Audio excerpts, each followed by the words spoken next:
Oke ya teman-teman, apa kabar hari ini semuanya? Ya mudah-mudahan sehat semua ya. Sehat semua yang sedang kurang sehat ya segera Allah sehatkan badannya. Ya, yang teman-teman kita yang sedang punya banyak masalah semoga Allah mudahkan segala urusannya ya. Oke ya, mudah-mudahan semua sehat semua.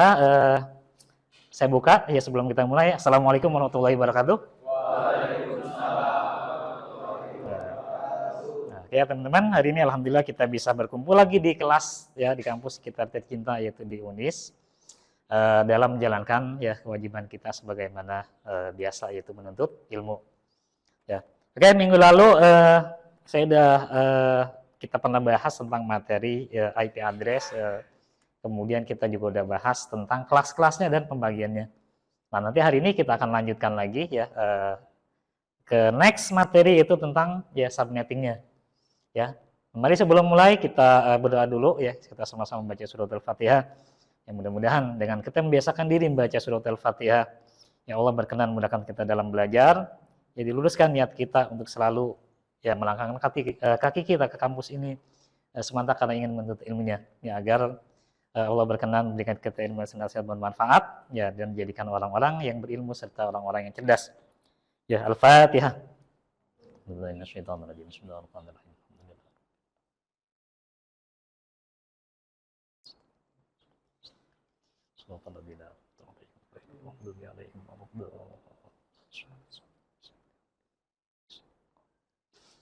Oke ya teman-teman, baik kita langsung mulai aja. Ya kita review sedikit nih. Ya, jadi pertemuan lalu kita udah bahas tentang ya dasar jaringan ya internet dan beberapa dari teori IP address yang udah kita ketahui. Saya mau tanya dulu sebelum kita mulai ya. Coba Ajis ya, Jis. Kita udah bahas tentang pembagian IP address ya. Ada kelas apa aja, Jis? Sebelum salah ya. Oke, next. Apa lagi? Oh, B ya. Terus? Oke ya, itu yang digunakan. Sedangkan yang dua lagi itu digunakan untuk kebutuhan ya multicast dan penelitian ya, untuk pengembangan dan penelitian. Oke ya. Dalam IP address kita kenal ada dua cara ya, dua cara. Ya, dua cara dalam tolong Pak di next. Ya ada dua cara.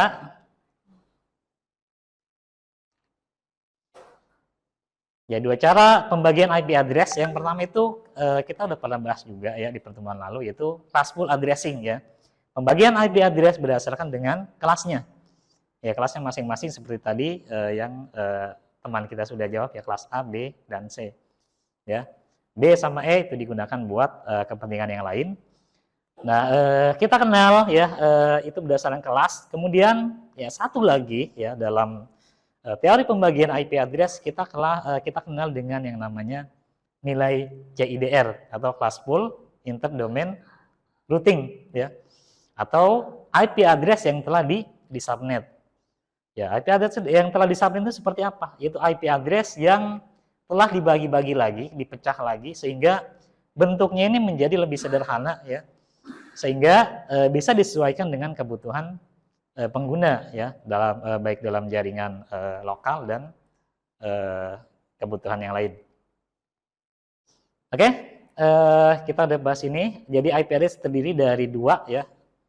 Coba saya menanya Ali, tolong Ali. Ya, ada dua komponen dari IP address. Apa aja dua komponen tersebut? Kita udah bahas juga di pertemuan lalu nih ya. Kita sedikit review. Ya, ada dua komponen yang membentuk IP address. Ali? Yang lain ada yang tahu? Ada yang masih ingat? Yaitu network ID dan host ID. Ya, itu jangan lupain ya. Kita jangan sampai lupakan itu. Itu dua komponen terpenting dari IP address. Ya. Jadi untuk network ID itu ya mengindikasikan atau memetakan dari kelasnya atau nomor jaringan. Sedangkan host ID adalah nomor host ya, nomor komputer. Oke, ini adalah bentuk dari sederhana dari IP address. Kita udah pernah bahas juga ya, terdiri dari biner ya, biner ya dengan jumlah 32 bit untuk IP kelas 4 ya, IP versi 4. Nah, ini juga kita udah bahas. Nah, ini adalah komponen dari IP address itu sendiri. Nah, kemudian jumlah IP address ini kan menentukan dari banyaknya host yang bisa digunakan. Ya, contoh kelas A. Nah, kelas A itu berarti kelas A itu untuk jumlah host yang seperti apa? Ada yang masih ingat nggak? Kelas A, jumlah host yang seperti apa? Banyak atau sedikit kalau kelas A? Ada yang masih ingat? Untuk host dengan jumlah yang banyak ya, paling banyak. Dia kenapa kita katakan paling banyak? Ya karena untuk IP kelas A, ya ini dia memiliki panjang ya host ID yang paling banyak di antara kelas-kelas yang lain, yaitu berjumlah sebanyak 24 bit ya. Nah, 24 bit ini berarti ada 3 oktet ya. 3 oktet terakhir ini yang menjadi IP kelas A. Contoh yang sederhana, misalkan saya tulis 70.20.10.15 ya. Nah, mana yang menjadi host ID? Ada yang masih ingat? Ya, host ID-nya adalah 20 sampai 15 ya. Nah, ini lihat. Kita bisa lihat di sini, ini adalah jumlah host terbanyak di antara kelas IP yang lain ya. Host ID-nya berjumlah berapa jumlahnya? Berapa bit? Ada yang masih ingat? Berapa bit jumlah host ID-nya? 24 bit ya. Ya, dibaca-baca ya. Jangan sampai kita lupakan. Ini sampai kapanpun nanti kita akan kepake untuk teori seperti ini. Ya, sedangkan sisanya adalah network ID berjumlah 8 bit ya. Oke, ini adalah jumlah host yang paling banyak bisa digunakan. Ya, jumlah hostnya ini sekitar 16 juta ya, bisa kita gunakan untuk kelas A. Oke, next, ini ada kelas B, ini pertengahan, ya digunakan untuk jumlah host yang banyak dan sedang ya kalau kelas B. Kenapa? Karena dia masing-masing antara network ID dan host ID-nya berjumlah 16 bit ya. Jadi jumlahnya sekitar itu 16.000 ya, 384 ya host yang bisa kita gunakan. Kemudian next, ini ada kelas C ya. Kelas C ini kebalikan dari kelas A ya, berarti memiliki jumlah host yang paling sedikit. Nah, itulah alasannya mengapa banyak IP yang di subnet itu kebanyakan kelas C. Ya, kita sering browsing ya. Kemudian kita cek IP-nya ya di CMD misalkan dengan perintah ipconfig. Itu biasanya banyak dari kelas C yang menggunakan IP kelas C untuk kita browsing ya seperti itu. Ya karena kenapa? Karena jumlahnya paling sedikit untuk jaringan yang berskala kecil. Contoh kita bikin lab di rumah ya. Kita punya usaha misalkan ya teman-teman jadi pengusaha di bidang pendidikan ya. Amin ya. Jadi ownernya. Nah, kita bingung nih. Kita punya lab mau membuat sebuah jaringan yang skalanya kecil, mungkin sekitar ada 100 klien ya. Nggak usah bingung, kita pastikan menggunakan kelas C. Kalau kebanyakan gimana ceritanya? Kalau kebanyakan itu nanti sayang IP-nya nanti terbuang sia-sia. Nah, ini menyangkut dari segi keamanan ya. Kenapa kalau kita bikin jaringan IP-nya harus disesuaikan dengan kebutuhan?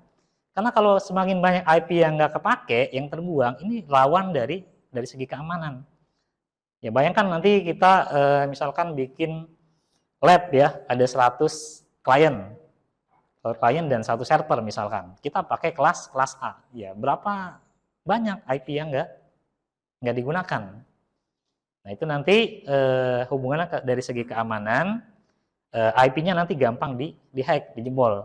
Karena kan kita bisa ya, Coba bayangkan kalau IP-nya itu masih banyak yang tersedia, ya ruang kosong banyak. Nah, nanti orang-orang bisa pakai IP tersebut untuk yang meretas jaringan kita.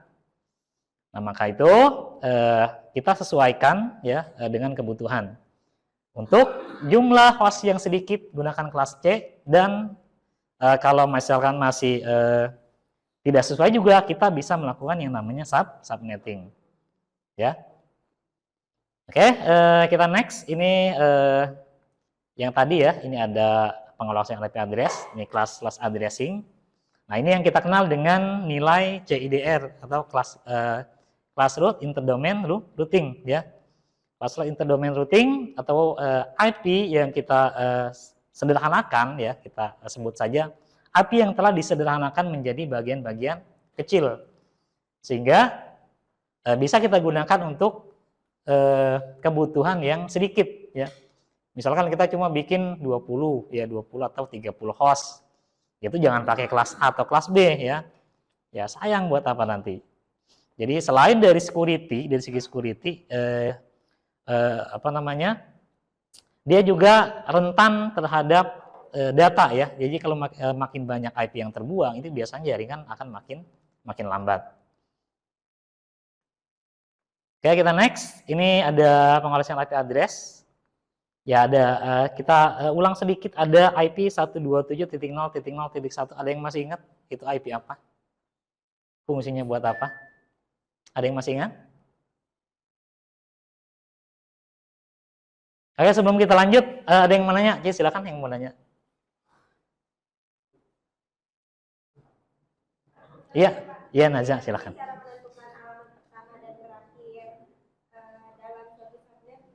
Ya, alamat pertama dan terakhir ya dalam subnetting itu, nih kita lihat ya.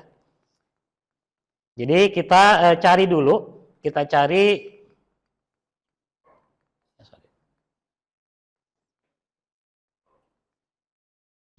dulu ya, yang pertama jumlah subnetnya ya, seperti yang pernah kita bahas sebelumnya. Kita cari dulu jumlah subnetnya, yaitu 2 pangkat X ya, berarti kalau jumlah subnet itu adalah subnet yang akan kita gunakan ya berdasarkan urutan IP-nya. Ya, kita contoh di sini ada IP 192.168.1.0 ya, berarti kelas C ya. Nah, kelas C kita jadikan ya, biner ya, jadikan binernya. Nah, berarti kalau 192.168.1.0 itu seperti apa jumlahnya? Nah, berarti nilainya berapa? Berapa yang disubnet dari IP 192.168.1.0/2 ya. Oke. Berapa? 1.0/26. Nah, ini juga kita pernah bahas ya di pertemuan lalu. Kalau ada subnet 26, ini berarti berapa yang hilang? Berapa bit yang hilang? Totalnya berapa? Total ada 32 bit. Ini sisanya cuma 26. Berapa yang hilang? Berarti hilang 6 bit ya. Ya, ini kalau kita jadikan subnet mask, ini berarti 255. Ya, sorry. Kita jadikan bit ya. 8, 8, 8, sisa 2 ya, sisanya 2. Benar nggak? 24, ini 2. Ya. Jadi berapa hasil yang hilang? Ini 255. Sisanya 2 ya. 2 itu berapa? 192. Ya, dari mana? Ada yang masih ingat? 192 dari mana? Ya, kita ulang sedikit. 1, 2, 4, 8, 16. 1, 2, 8. Ini ya. Maka binernya adalah 11000000. Biner dari 192. 11. Nah, ini ya. Kita udah dapat angka binernya dari subnet/26. Berarti kita tinggal masukkan aja. Ya, tinggal dimasukkan ke, ya kita hitung.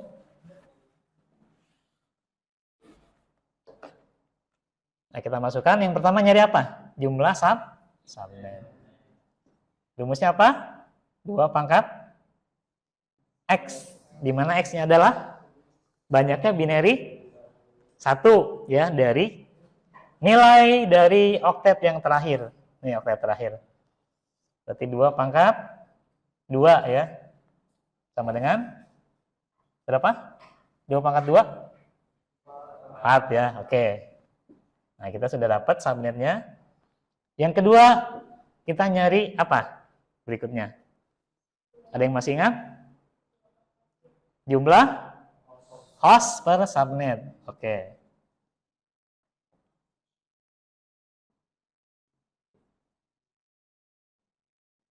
Rumusnya apa? 2 pangkat Y. Kebalikan dari X ya. Banyaknya binary 0 dari oktet yang terakhir. Berapa? Berapa? Nolnya berapa? 6 ya, 2 pangkat 6. Sama dengan 2 pangkat 6 berapa?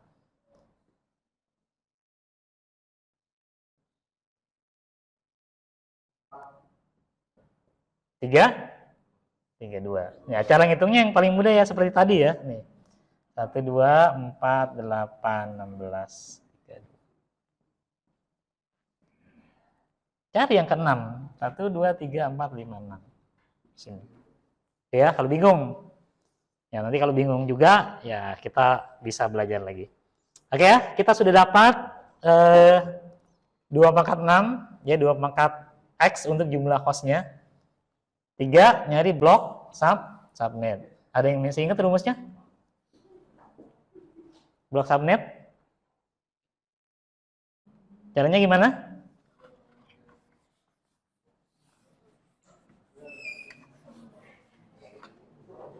Gimana caranya? 256 diambil berapa? Ada yang masih ingat? Coba dicek catatannya.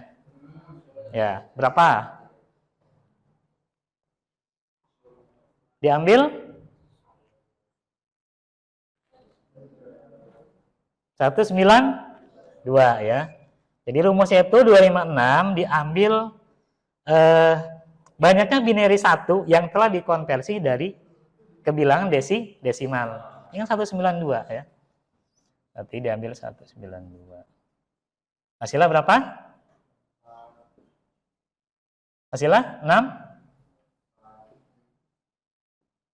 Nah, berarti gimana cara kita menentukan blok subnetnya? Berarti dari 0 ya. 0, terus 64,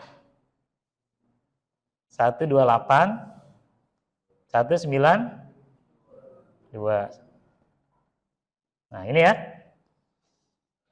Oke, terkait pertanyaan Nyaza ya, berarti kita bikin tabelnya dulu ya, kita bikin tabel sederhana. Masukin IP-nya untuk subnet yang pertama, ya subnet pertama, masukin IP-nya 192.168.1.0 ya. Oke, ini subnet yang pertama. Ada 4 subnet ya.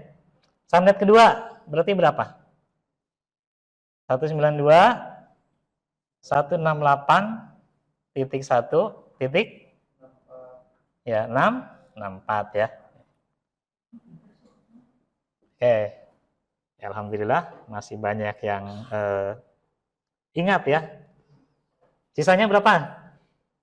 Ini berarti 192.168.1.128. Sisanya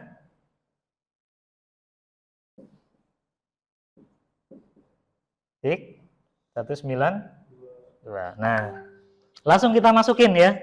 Host yang pertama 1 angka setelah subnet. Berarti berapa? Untuk kelas C ya, subnetting untuk kelas C. Titik 1. Oke. Kemudian host yang terakhir. Gimana? Masih ingat nggak caranya? Titik berapa? Satu angka sebelum broadcast ya. Broadcastnya berapa? Kita jadi yang paling mudah itu nyari broadcast dulu, satu angka sebelum subnet berikutnya ya. 168.1.663 ya. Berarti 662. Nah, gitu ya. Tadi pertanyaan aja nyari apa? IP yang terakhir. Yang sebelah sini berarti ya.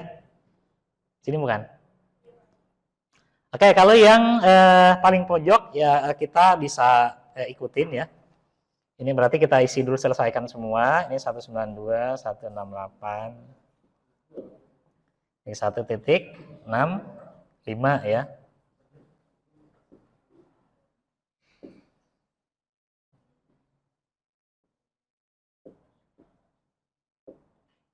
Titik 127. Nah, kalau yang terakhir sebenarnya nggak usah dicari. Ini pasti IP broadcast-nya. Ini broadcast-nya dulu ya. Saya cara mudahnya. Titik 1.255. Kalau ini 255 berarti IP terakhirnya berapa? 254 ya. Nah, jadi kayak gitu ya. Cara paling mudah kalau kita nggak mau repot-repot nulis dari awal ya. Cukup pasti di broadcast-nya itu 255 nilainya. Ya, sorry. Ya, 192, 168, 1.25. Nah, gitu ya. Nah, jadi itu cara mudah untuk mencari IP yang paling ujung. Ya, setiap kelas sama ya, pasti nilainya nanti 255, 255. Kalau kelas A ya pasti nilai 255-nya ada 3 ya. Oke, ada pertanyaan? Ya, Azlur. Ya, silakan. Mengapa subnetting penting untuk digunakan untuk perencanaan jaringan? Oke ya, pertanyaan bagus. Ya, jadi seperti yang tadi saya katakan bahwa subnetting ya ini sangat penting digunakan untuk kita mendesain dan merencanakan jaringan yang akan kita buat ya. Kenapa? Ya karena dengan adanya subnetting kita bisa membatasi jumlah IP address yang bisa didistribusikan. Ya, seperti tadi saya katakan bahwa kalau kita menggunakan dengan host jumlahnya sekitar 30, ya kita bisa lakukan subnetting. Nggak mungkin kita pakai yang kelas full ya. Karena kenapa? Kebanyakan. Nah, kalau kebanyakan berarti IP kita rentan di hack ya. Kemudian datanya terbuang sia-sia IP-nya. Ya, banyak-banyak buat apa? Kalau ujung-ujungnya terbuang gitu. Ya, jadi itu ya. Mudah-mudahan terjawab. Jadi kenapa penting? Yang pertama dari segi keamanan agar tidak mudah dihack, IP-nya tidak mudah diambil orang ya. Digunakan untuk tujuan-tujuan yang tidak baik ya, atau tujuan karena dalam dunia jaringan dan internet ini ya luar biasa ya. Luar biasa dari segi keamanannya. Itu rawan dari segi security. Yang kedua, ya agar kita juga gampang untuk monitoring ya, mudah dalam memonitoring ya jaringan yang kita desain, yang kita gunakan. Ya, bayangkan kalau kita IP-nya kebanyakan, ya pasti nanti monitoringnya susah. Ya misalkan IP-nya ya bikin jaringan cuman sekitar 50 host, tapi IP-nya itu bisa jutaan, gimana monitoringnya coba? Ya. Ya, jadi gitu ya. Jadi dua itu saya rasa mudah-mudahan terjawab ya. Oke, ada lagi? Ya. Yang dia.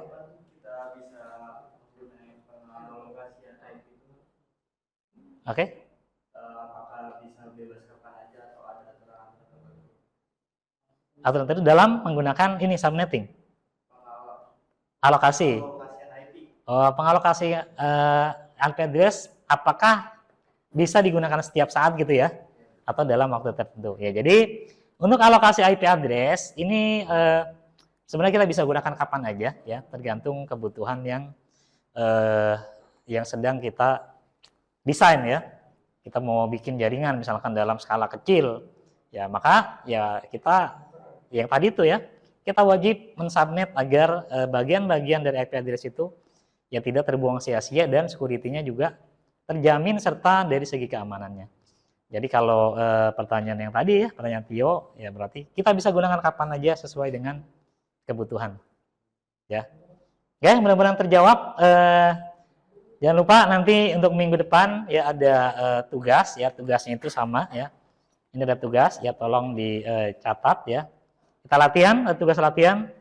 Soal nomor 1 ya, IP address 192.168.0.0/26 ya. Kemudian